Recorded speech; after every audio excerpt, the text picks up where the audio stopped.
The Banshee, Ireland's wailing ghost story.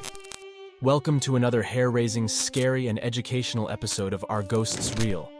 Today, we embark on a journey into the dark and haunting world of the Banshee, a supernatural mourning female ghost of a once-living woman or a fairy woman that stalks the misty landscapes of Irish countryside.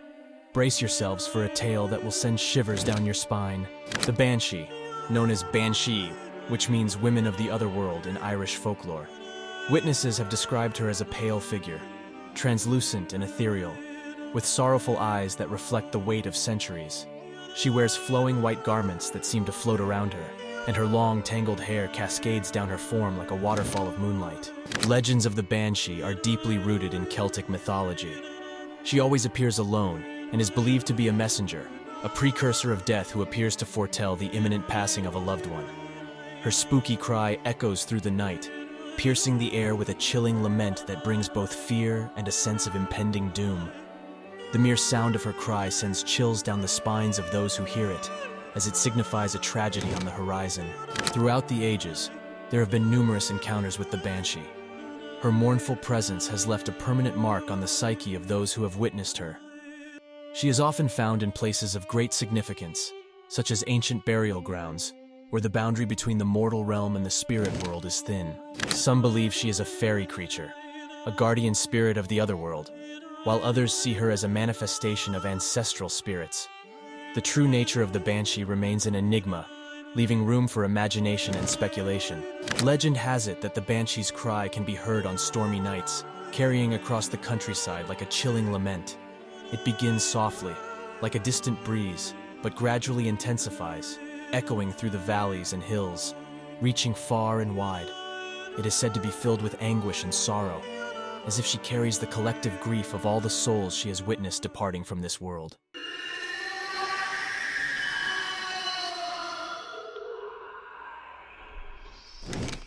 The Banshee's presence is deeply intertwined with Irish superstitions and beliefs. It's often associated with specific Irish families, since it's believed the Banshee is a spirit of an ancestor of the family, acting as a guardian and protector of the family and its noble land. On the other hand, the Banshee is a forewarning of impending death and a sign that tragedy is about to happen soon. They are deeply connected to the bloodlines of those they watch over, appearing before the passing of a family member to ensure their transition to the afterlife. Her presence is a reminder of the strong ancestral ties that shaped the Irish culture and mythology. Banshee legends are intertwined with ancient Irish families, and therefore all the immigrant English families after England confiscated Irish land did not have a Banshee or a Banshee symbol connected to their name, since they do not have Irish ancestry, even if the family did achieve a noble title. It is therefore a saying in Ireland that you can take away a title, but you can never take away a Banshee. Over the centuries, the Irish people have developed rituals and charms to protect themselves from her curse. Hanging rowan branches on doors and wearing iron tokens are just a few examples of the practices believed to ward off her visitations. These rituals offer a sense of security, intertwining the power of faith and tradition. The fear of the Banshee has become ingrained in Irish folklore and culture, a reminder of the ancient bond between the living and the supernatural. Now let us delve into a haunting tale that brings the legend of the Banshee to life. In a small village nestled amidst the rolling hills of Ireland, the McCarthy family led a simple and contented life. Thomas, Margaret, and their young daughter Fiona resided in a quaint cottage surrounded by lush green fields and whispering trees. However, fate had a cruel twist in store for the McCarthys. One stormy night, as the wind howled and rain lashed against the windows, young Fiona fell gravely ill.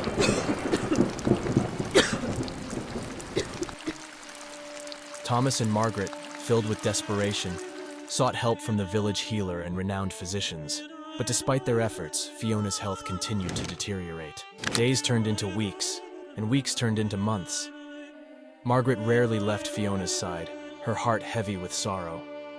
Thomas, consumed by grief, became a mere shadow of his former self, haunted by the impending loss of his daughter. Then, one moonlit night, a chilling cry pierced the village, its mournful wail echoing through the darkness. Thomas, awakened from his restless slumber, recognized the sound immediately. The Banshee's call, the harbinger of death.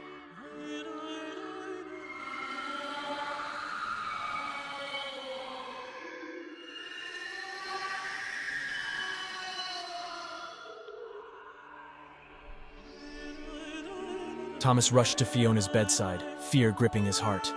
Margaret, already awakened by the haunting cry, joined him, her eyes brimming with tears. The banshee's piercing lament grew louder, filling the air with an aura of sorrow and impending doom. As the banshee's cry reached its crescendo, their worst fears became a tragic reality. Fiona, their beloved daughter, took her final breath, slipping away from their embrace and into the realm of the departed. The McCarthys were consumed by grief and anguish. The once vibrant cottage now stood as a solemn reminder of their profound loss. The banshee's haunting cries echoed in their hearts, an everlasting reminder of the fateful night that had forever altered their lives. Thomas and Margaret, their souls forever intertwined with sorrow, clung to each other for strength. They found solace in sharing memories of their cherished daughter and sought comfort in the love that remained between them. The village mourned alongside the grieving parents, offering kind words and silent support. Years passed, but the memory of Fiona and the banshee's lament endured within the village. It became a cautionary tale whispered around hearth fires, a reminder of the fragility of life and the enduring bond between the living and the departed. The banshee's cries continued to be heard in the village from time to time, a somber reminder that life is fleeting and death's touch can reach us all.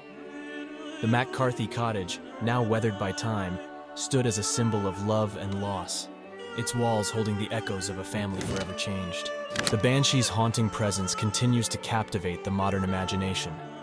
Her story has found its way into literature, art, and popular culture, perpetuating her legacy as one of Ireland's most enduring and chilling ghosts. The banshee represents more than just a harbinger of death.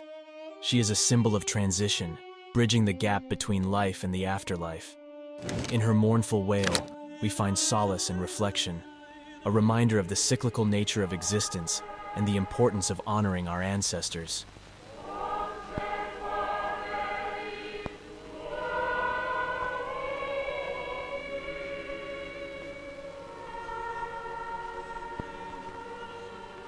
As we conclude our exploration of the banshee, we invite you to reflect on the echoes of her mournful cry. The banshee's story is one of mystery, reverence, the delicate balance between life and death, and the connection with the other world, which emphasize the supranational beliefs of the Irish. It is important to the creation of Irish literary and oral histories. With elements of mythical ancient divinities and real-life keening women, she connects truth and tale as well. And that was it for today. We eagerly await your comments and stories. Share with us your encounters with the banshee, your paranormal experiences. Stay tuned as we continue our relentless pursuit of the unknown, delving deeper into the realms of the supernatural. In our next bone-chilling episode of Are Ghosts Real, we unravel even more creepy mysteries hidden in the shadows, waiting to be discovered. Until next time, beware the banshee's call.